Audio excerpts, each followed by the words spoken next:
এত সুন্দর আর এত মজার একটি রেসিপি যা বলার মতো না।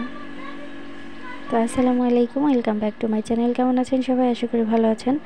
আলহামদুলিল্লাহ, আমিও ভালো আছি। তো আজকে আপনাদের সাথে শেয়ার করব পুঁটি মাছ, ট্যাংরা মাছ দিয়ে মূলার তরকারি। তো প্রথমেই আমি সরিষার তেল দিয়ে দিয়েছি পরিমাণ মতো, পেঁয়াজ কাঁচামরিচ দিয়ে আদা রসুন পেস্ট দিয়ে হালকা করে ভেজে নিব। তারপর হালকা করে পানি দিয়ে হলুদের গুঁড়া, মরিচের গুঁড়া, ধনিয়া গুঁড়া সব একসাথে দিয়ে ভালো করে কষিয়ে নেব। কষিয়ে নিয়ে ভাপিয়ে রাখা মূলাগুলো সব একসাথে দিয়ে তারপর আবারও কষিয়ে নিতে হবে। পরিমাণ মতো কষানো হয়ে গেলে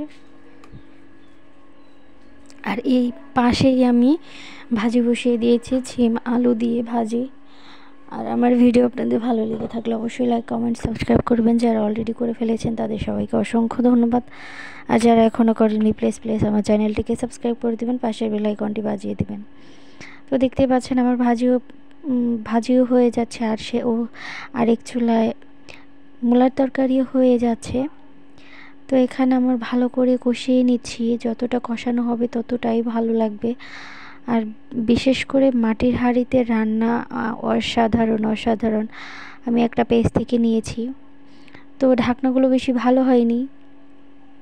এমনিতে কড়াইগুলো ভালো হয়েছে, কিন্তু ঢাকনাগুলো মোটেও ভালো নয়।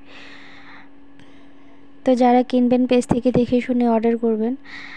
আর দেখতে পাচ্ছেন আমার হয়ে গিয়েছে, আলহামদুলিল্লাহ অনেক ভালো হয়েছিল। আর এখন তো মাশাল্লাহ মাশাল্লাহ অনেক ভালো হয়েছে। তারপর আমি পরিমাণ মতো ধনিয়া পাতা দিয়ে দিয়েছি।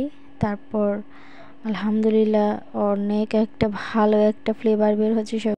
তো এই পর্যায়ে আমার রান্নাটিও প্রায় শেষ হয়ে গিয়েছে। আমি অন্য একটা পাত্রে ঢেলে নিয়েছি।